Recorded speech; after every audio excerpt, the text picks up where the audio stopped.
So, questions to consider about botflies. What are botflies and how do they reproduce? What can be done to treat an infestation?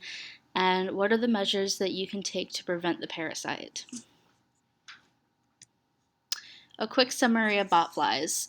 Botflies are a parasitic insect that need a host to live in while they are larvae, meaning that they literally have to live inside something to survive. So they'll burrow into the skin and live there for about 30 days. And then the eggs will hatch either inside the host's body or on the host body. And they belong to the genus Cutitibra.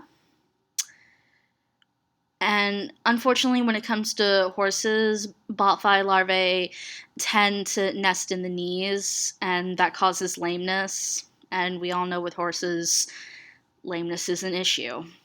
And of course, the egg laying season is from summer to autumn. The life cycle of the botfly is fairly simple. The eggs they hatch in response to heat. Generally, that's in response to whatever animal that the eggs happen to be near.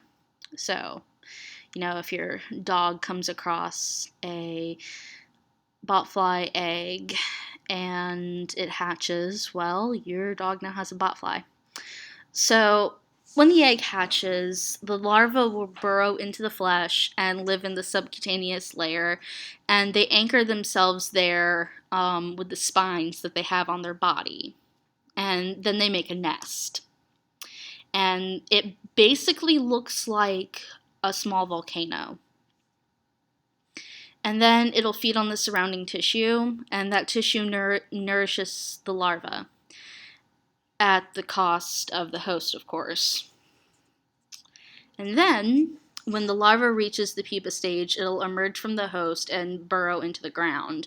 From there, the larva will pupate and emerge about 27 to 78 days later, depending on how the season is going.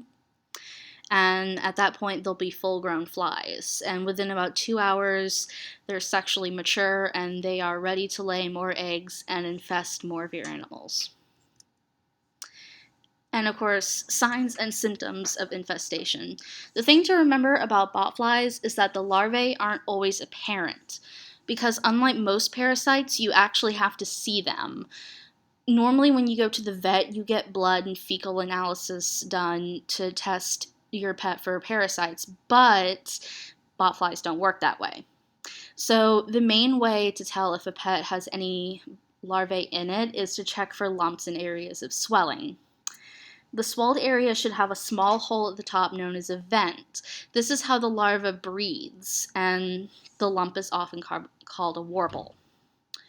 Besides the swelling and lumps, animals often show other symptoms. In dogs, the symptoms include dizziness, shortness of breath, cough, fever, and in some cases, blindness, especially blindness if the botfly happens to be in the eye. And in cats, the symptoms are pretty much the same. They can include paralysis, dizziness, coughing, and shortness of breath. Careful examination of the animal is needed to confirm the diagnosis, of course. If you can actually see the maggots, botflies are almost a sure bet. If your pet already has larvae embedded in the flesh, then the only way to remove them is by surgical means. The warble must be incised and the maggot carefully removed. And the two links are videos showing two different botfly removals. The first one from a rabbit, the second one from a cat. If the parasite is migrating through the tissue, the treatment is normally an anti-parasite medication with a broad spectrum. Of course, the best treatment could be considered prevention. Unfortunately, it is nearly impossible to prevent your pet from being affected by the botfly parasite. There are, however, steps you can take to lessen the chances of your beloved pet getting this parasite. So, One of the things that you can do is remove harmful vectors. Since botflies lay eggs on grass, you should probably keep it cut very short. Less grass means less space to lay eggs. And check to see what other insects live in your area and if a botfly would use them to transfer their eggs. Then, if you can, destroy those insects. Such insects include things like fleas and mosquitoes. The very best way to prevent is keeping your pets inside. Unfortunately, this one might not be all that feasible, but the less contact your pet has with the outside, the less chance of infestation. Now then, where do they live? Botflies prefer warm, humid climates, and for this reason they can often be found in Central and South Africa, as well as some of the more southern U.S. states, such as Florida and Louisiana. Hooray! One trick to learn about botflies is that they resemble bumblebees. So, if you see something that looks like a bee, but doesn't quite look like a bee, you should probably be concerned. Complications of botflies. Like any other larvae, they are maggots. And by their very nature, they're unsanitary. Their presence can lead to infection and necrosis of the surrounding flesh. If the larva manages to finish the portion of its life cycle and in your pet and bursts free, the resulting hole can fill with pus and become purulent.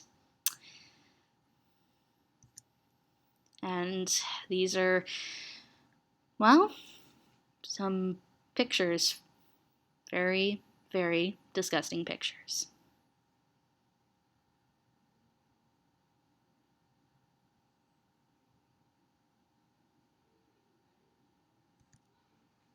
And remember, stay safe. If you're ever worried about your pet, go see the vet. It may be nothing, or it may mean life or death for your animal. If you don't know, ask.